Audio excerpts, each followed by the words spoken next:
त्यामुळं त्यांना जेव्हा शक्य होईल तेव्हा त्यांना जायची संमती या ठिकाणी देतो आणि मी मूळ विषयाकडे येतो की आता या कार्यक्रमाच्या निमित्तानं तुम्ही दुपारचं जेवण घेतलंय, समारोपाचा कार्यक्रम येतोय आणि ह्या बाबाला परत एकदा ऐकायचं आणि तेही तासभर, फार मोठी शोकांतिका असल्या वेळेस सर.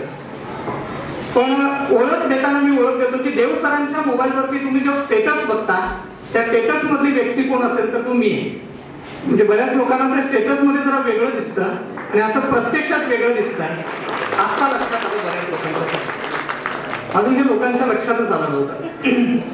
विषयाकडे येतोय की साहेबांनी आता जे सांगितलं की शिक्षण क्षेत्रामध्ये होणारे जे बदल आहेत आणि त्याच्यामध्ये शिक्षकांची आणि पालकांची भूमिका जी आहे ती फार भूमिका महत्वाची आहे.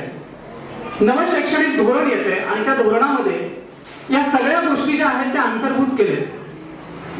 साहेबांचं जे पुस्तक आहे, आता जे साहेबांनी देवसरांना पुस्तक दिलं ते पुस्तक मी साहेब वाचलेलं आहे आणि त्या पुस्तकातील साहेबांनी या सगळ्या गोष्टी अंतर्भूत केलेल्या आहेत की शैक्षणिक प्रगती करण्यामध्ये पालकांची नेमकी भूमिका काय असायला पाहिजे. बऱ्याच पालकांचा हा एक ग्रह आहे की आम्ही विद्यार्थ्यांच्या पेक्षा मोठे आहोत, पण हे चुकीचं आहे.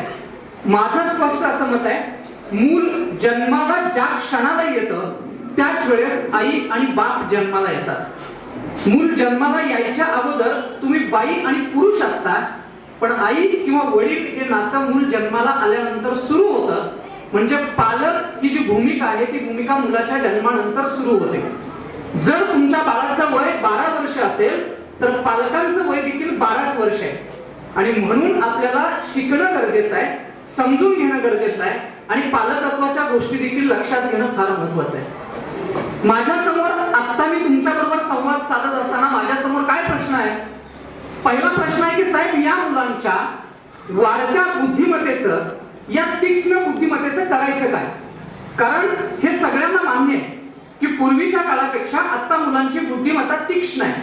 त्यांची प्रश्न विचारण्याची क्षमता पूर्वीपेक्षा जास्त आहे आणि ते प्रश्न जे विचारतायत त्या प्रश्नाला उत्तर देणे इतकं आम्ही तयार नाही आहोत. आणि आता जर बघितलं तर काळ जसा बदलत चाललाय तसं तंत्रज्ञानानं मुलांची ही बुद्धिमत्ता अधिक सकस होते, अधिक वाढते, अधिक चौकस होते आणि म्हणून पालकांना त्यांच्यापेक्षा अधिक चौकस राहणं गरजेचं आहे, सजग राहणं फार गरजेचं आहे. काय करायला पाहिजे? मी पहिला मुद्दा असा मांडेल की शिक्षण म्हणजे त्यांच्या क्षमता आणि मर्यादा या गोष्टींची जाणीव होणं म्हणजे शिक्षण आहे. गाडगे बाबांनी शिक्षणाची व्याख्या अशी केली होती की माणूस शिक्षणाशिवाय निव्वळ धोंड आहे आणि स्वामी विवेकानंदांनी शिक्षणाची व्याख्या अशी केली होती की education means progressive change in human behaviour.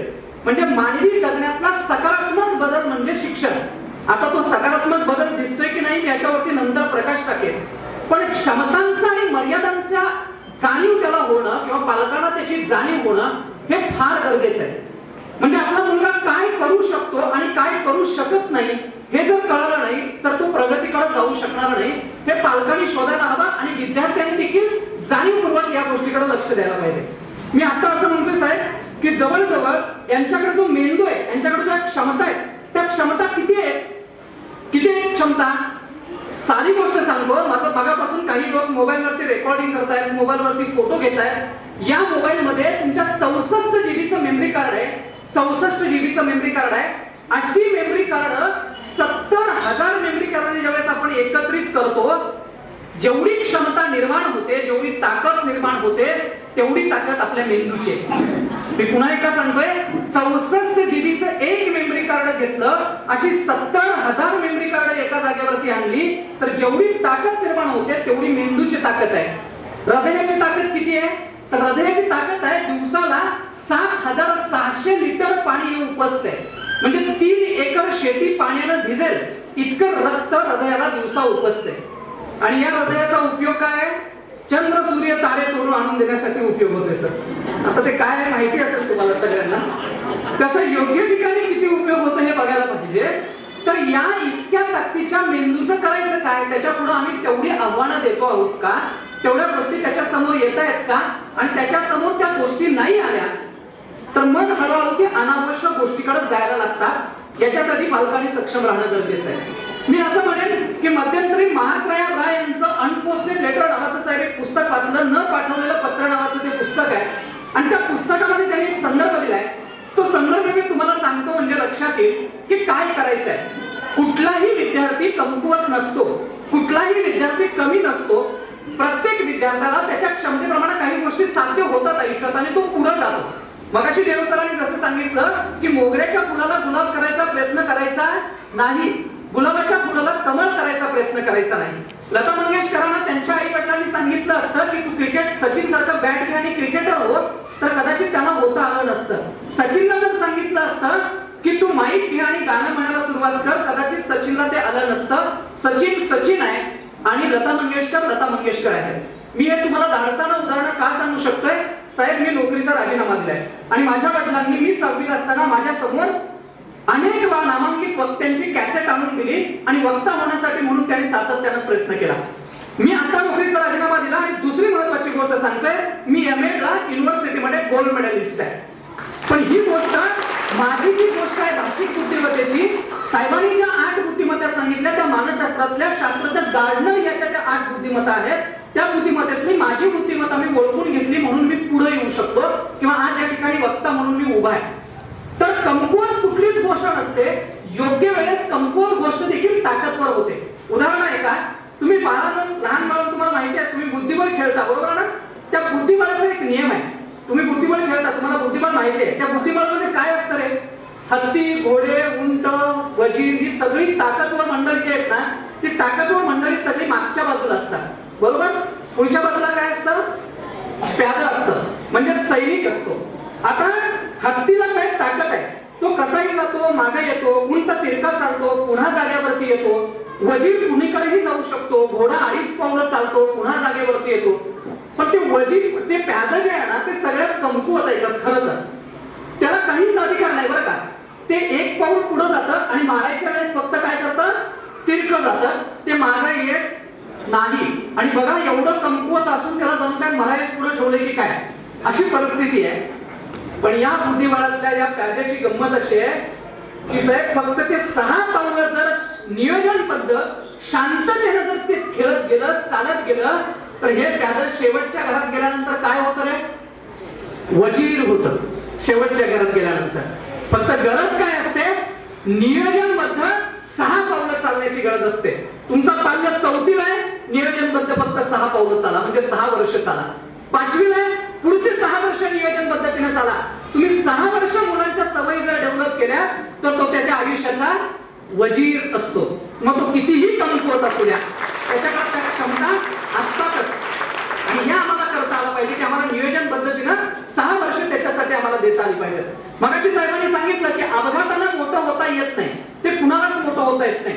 तुमच्या मुलांच्या आयुष्यातली स्वप्न काय आहेत आणि ती स्वप्न रात्रीची नकोत बरोबर ना. रात्रीच्या स्वप्नांना साक्षीदार नसतात. मुलांनी स्वप्न कधी बघितली पाहिजेत? दिवसा स्वप्न बघितली पाहिजेत, कारण दिवसाच्या स्वप्नांना अनेक लोक साक्षीदार असतात. एकदा ते स्वप्न बघायचं, ते स्वप्न भिंतीवरती लिहून ठेवायचं किंवा स्वतःच्या डायरीवरती ते स्वप्न लिहून ठेवायचं आणि त्या स्वप्नाच्या दिशेनं प्रवास करण्यासाठी रस्त्यावरती काम करायचं, म्हणजे वास्तवात मेहनत करायची. आता आमचं उलट झालंय, पोरं फक्त स्वप्नच साहेब बघतायत. आणि ती स्वप्न काय आहेत? म्हणजे मुंबईतल्या एखाद्या हिरोईनचं लग्न हिरो बरोबर झालं तर आमच्या गल्लीतला हिरो नाराज होतो. ही जर स्वप्न असतील तर आमची मुलं मुडत पुढे जाणार नाही. त्याला योग्य स्वप्न काय आहे ती स्वप्न आम्हाला देता आली पाहिजे. माफ करा, मी हे धाडसाने विधान करतोय. जेव्हा जेव्हा माझी पालकांशी भेट होते तेव्हा पालक असं म्हणतात की सर आम्ही आमच्या मुलाचे मित्र आहोत. चूक, तुम्ही मित्र म्हणून मुलांचे कधीच राहू नका. मित्र त्याला भरपूर आहेत. फेसबुकवर गेला तर 5000ची लिस्ट असते. मी असं म्हणतोय मित्र त्याचे भरपूर आहेत, तुम्ही पालक म्हणून राहणं फार गरजेचं आहे. आणि मित्र म्हणून काय झालंय? मित्र म्हणत म्हणत म्हणत म्हणत आम्हाला आमच्याच मुलांची भीती वाटायला लागली. आता मुलगा काहीतरी करेल या भीतीनं पालक जास्त त्रास घेत आहेत. पूर्वीचा काळ वेगळा होता. पूर्वीच्या काळात पालक जर शाळेत आले तर मुलगा थरथर कापायचा.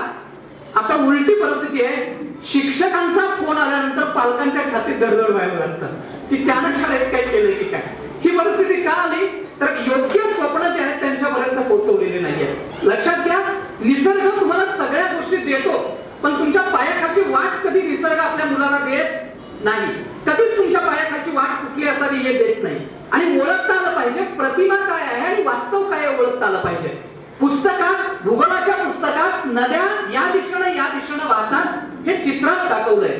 मराठीच्या पुस्तकात दडे आहेत, वर्षाच्या 10ची कलम आहे, 1857च्या उठावाची तो कारण पाठ करतोय. पण हे सगळं नेमकं कशासाठी? आज देवसरांनी इतकं छान आयोजन केलंय.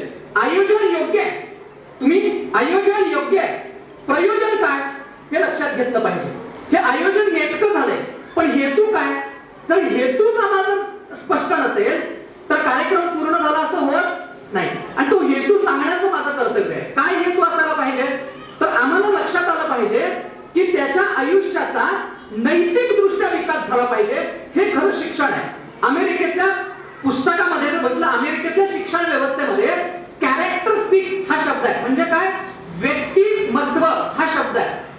देवसर, हा व्यक्तिमत्व शब्द भारताचा नाहीच आहे मुळात. हा अमेरिकेतल्या शिक्षण व्यवस्थेतला शब्द आहे. भारतातल्या शिक्षण व्यवस्थेमध्ये चारित्र्य हा शब्द आहे. म्हणजे चारित्र्याचा विकास म्हणजे शिक्षण. आणि चारित्र्याचा विकास कसा होतो? तर पालकांनी तो मुलांच्या पर्यंत द्यायचा असतो. जिच्या हाती पाळण्याची दोरी ती जगाची उद्धारी असं उगाच म्हटले नाही.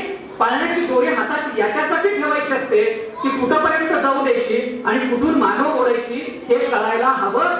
याच्यासाठी तिच्या हातात पाळण्याची दोरी असते. आणि हा चारित्र्याचा विकास आम्हाला होताना दिसतोय का? तर मी स्पष्ट सांगेन की हा चारित्र्याचा विकास होताना दिसत नाही. म्हणजे मार्क्सला आलेली सूज म्हणजे गुणवत्ता नव्हे, हे आमच्या एकदा लक्षात यायला हवं. गुणवत्ता म्हणजे काय? कुणाच्या तरी पायाला त्याला झुकता आलं पाहिजे, आई वडिलांचा आदर करता आला पाहिजे, स्वतःच्या क्षमता त्याला कळल्या पाहिजेत, शेजाऱ्यांशी चांगलं वागता आलं पाहिजे, त्याला 2 शब्द बोलता आले पाहिजे, वेळ पडली तर त्याला भाकरी करता आली पाहिजे.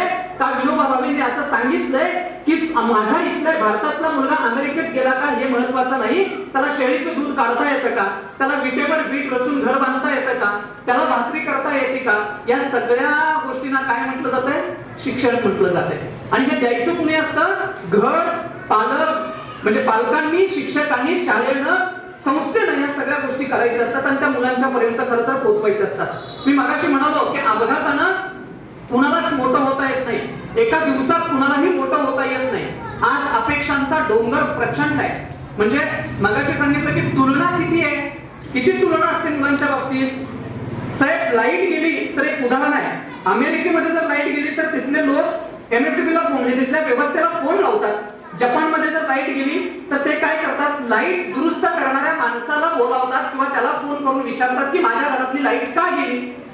भारतात जर लाईट गेली तर बाहेर जायचं, पलीकडच्या घरात बघायचं, तिथली गेली ना मग 4 तास गेली तरी हरकत. मुलांच्या शिक्षणाच्या बाबतीत देखील आम्ही हे उदाहरण लावलंय. काय?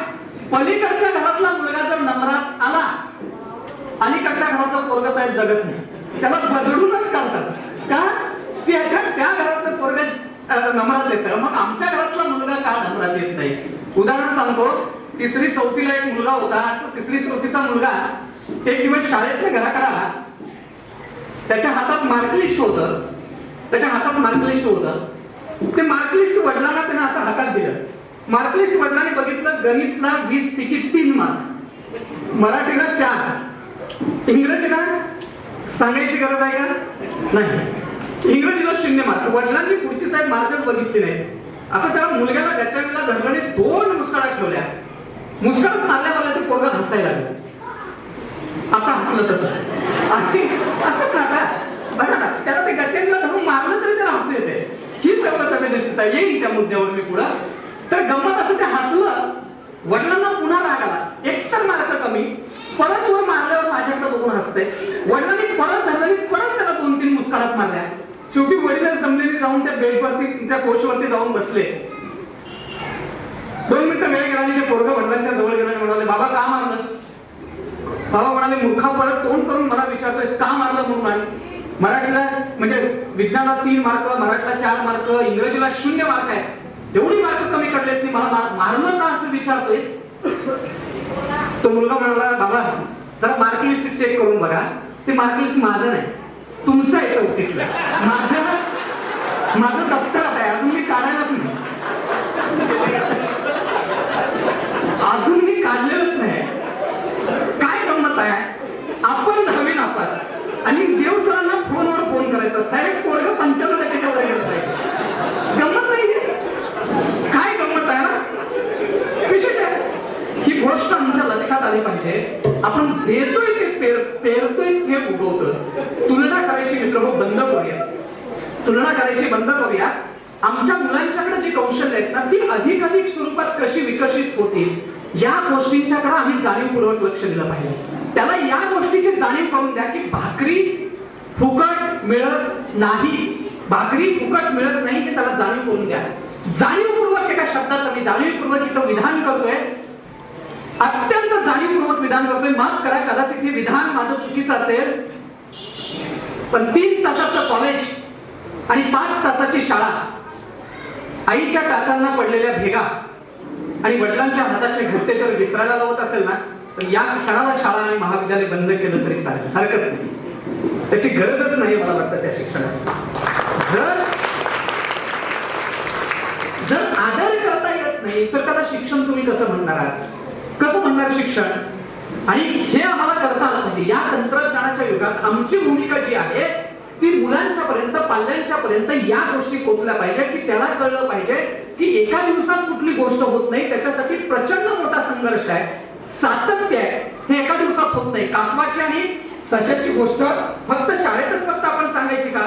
त्याला सांगा की यशापर्यंत जाण्यासाठी कासवा इतका तुला धीर धरावा लागेल, इतकं सातत्य करावं लागेल, इतकी वर्ष तुला राबावं लागेल आणि तेही न थकता राबावं लागेल हे त्याला कळू द्या, तर तो तिथपर्यंत जाईल. मध्यंतरी मी स्त्री ठाणेदारांचं एक पुस्तक वाचत होतो, ही स्त्रीची इच्छा. तळवी सरांना माहिती असेल कदाचित, अत्यंत चांगले वाचक आणि मार्गदर्शक आहेत.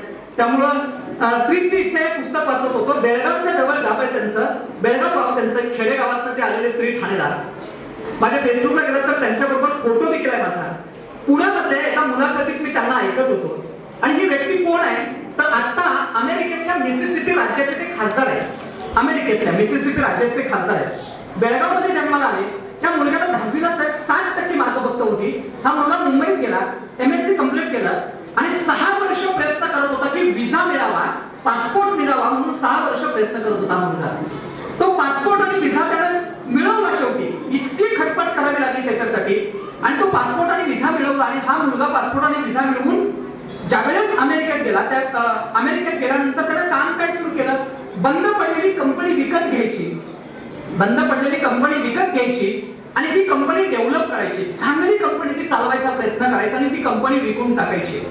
या सगळ्या गोष्टींच्या मध्ये त्या मुलग्याला इतकं चांगलं यश मिळालं की इंग्लंडच्या राणीकडे असणारी रोल्स रॉयल जी गाडी आहे ती जगात दुसऱ्या कोणाकडे व्यक्तीकडे असेल तर ती स्त्री ठाणेदारांच्याकडे होती. 40 कोटीचा बंगला, इतकं सगळं मिळालं. अमेरिकेतल्या राष्ट्राध्यक्षांच्या करवी त्याला बेस्ट एंटरप्रेन्योर म्हणजे उद्योजकतेचा पुरस्कार त्या व्यक्तीला मिळाला. आता दुर्दैव बघा, 2009 साली ज्यावेळेस आर्थिक महामंदी आली, त्या आर्थिक महामंदीत या माणसाचं प्रचंड नुकसान झालं. प्रचंड म्हणजे प्रचंड. अमेरिकेतल्या सरकारने या व्यक्तीवरती अमेरिका सोडून जाता येणार नाही अशी बंदी घातली. आणि दुर्दैव त्याच काळात त्यांच्या पत्नीनं, डॉक्टर असलेल्या पत्नीनं सुसाईड केली, आत्महत्या केली. 2 मुलं सोबत. आणि अमेरिकेतल्या राज्यात माणसानं बंदी घातलेली असताना हा माणूस 2009 साली त्या समाजात वावरत होता. सगळं आपल्या घरातलं साहित्य एका छोट्या ट्रकात या माणसानं भरलं आणि त्या ट्रक घेऊन एका तिथल्या खेड्यात राहायला गेला. आणि त्या दिवशी त्यांना आपल्या डायरीमध्ये लिहून ठेवलं की येत्या काही वर्षात अमेरिकेतला बेस्ट एंटरप्रेन्योर हा अवॉर्ड मला मिळणार असेल. प्रयत्नांना सुरुवात केली, दिवस राष्ट्र कष्ट केलं आणि साहेब 2016 साली बराक ओबामांच्या हस्ते अमेरिकेतला बेस्ट एंटरप्रेन्योर त्यांना आहे. आणि इतकंच नाही तर हा माणूस